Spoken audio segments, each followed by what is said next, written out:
સૌથી પહેલા વાત કરીએ રાજકોટની તો રાજકોટના મંગલા રોડ પર પ્રગતિ હોસ્પિટલ સામે મોડી રાત્રે ફાયરિંગની ઘટના બની છે। ફાયરિંગ ભાજપા સાથે જોડાયેલા ડોક્ટર અમિત હાપાણીની હોસ્પિટલ સામે કરવામાં આવ્યું હોય તેવું સામે આવ્યું છે।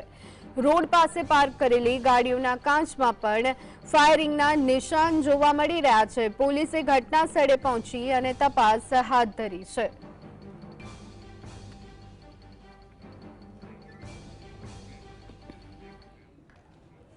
તો આ અંગે વધુ વિગત મેળવી લઈએ। સંવાદદાતા લખીરાજસિંહ ઝાલા અમારી સાથે જોડાઈ ગયા છે। લખીરાજ, રાજકોટના મંગલા રોડ પરની આ ઘટના ફાયરિંગની ઘટના છે। ભાજપા સાથે જોડાયેલા ડોક્ટર અમિત હાપાણીની હોસ્પિટલ સામેનો આ બનાવ છે। શું વિગતો મળી રહી છે? આપને જણાવી દઉં કે રાજકોટમાં હવે ગેંગ વોર ચરમસીમાએ હોવાનું સામે આવ્યું છે। કાયદો અને વ્યવસ્થાની પરિસ્થિતિ હવે કથળી રહી છે, કારણ કે વધુ એક ગેંગ વોરમાં ફાયરિંગ ધડાધડ થયા છે।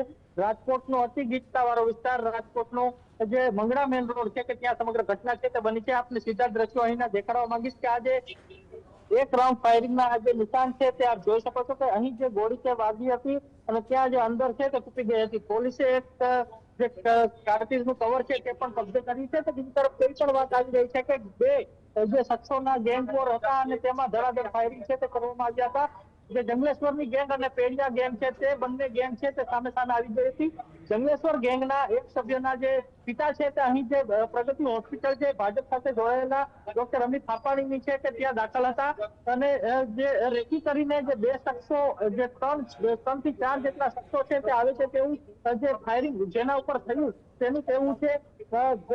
જે ફાયરિંગ કરવા માટે આવે છે અને ધડાધડ એકી સાથે ફાયરિંગ છે તે કરવા માટે છે। આજે સમગ્ર ઘટના છે તે રાત્રિના જે 3-3:30 વાગ્યા આસપાસ છે તે બની હતી અને જેને લઈને કોઈ પણ પ્રકારની સત્તાવાર ફરિયાદ છે તે હોસ્પિટલ તંત્ર અથવા તો જેના પર ફાયરિંગ થયા તેમના દ્વારા પણ કરવામાં નથી આવી। જેને લઈને હવે ક્યાંક ને ક્યાંક જે બાતમીના આધારે પોલીસ છે તે ઘટના સ્થળે પહોંચી અને સમગ્ર મામલે તપાસ કરતા આ જે ફાયરિંગની ઘટના છે તે પ્રકાશમાં આવી છે। હાલ જે પરિવારજનો છે તેમનું કહેવું છે કે મીડિયા સાથેની તેમની વાતચીતમાં તેમના દ્વારા કહેવામાં આવ્યું છે કે પરેશ ગઢવી અને ભૈલો ગઢવી છે તેમના દ્વારા ફાયરિંગ છે તેને અંજામ આપવામાં આવ્યું।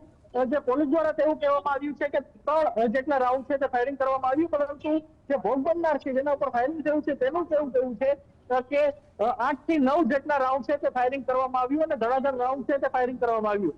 ચોક્કસપણે હાલ આ સમગ્ર ઘટનાની જાણ થતા રાજકોટ શહેરના ઉચ્ચ અધિકારીઓ છે તે ઘટના સ્થળ ઉપર પહોંચ્યા છે। જે રાજકોટ શહેર ક્રાઇમ બ્રાન્ચ, એસઓજી સહિતની ટીમો છે તે ઘટના સ્થળ ઉપર પહોંચી છે અને અલગ અલગ સીસીટીવી ફૂટેજ છે તે તપાસી રહી છે। તો બીજી તરફ કહી શકાય કે આ ઘટનાથી સમગ્ર રાજકોટમાં ચર્ચાને મચી જવા પામી છે, કારણ કે તાજેતરમાં 5 દિવસમાં 6 જેટલી હત્યા છે તે રાજકોટમાં થઈ ચૂકી છે। તો બીજી તરફ આ ગેંગ વોરમાં સામે 8 થી 9 જેટલા ફાયરિંગ છે તેવું થયા હોવાનું પરિવારજનોનું કહેવું છે। એટલે હવે પોલીસ દ્વારા કઈ દિશામાં તપાસ છે તે કરવામાં આવશે તે પણ જોવું રહેશે।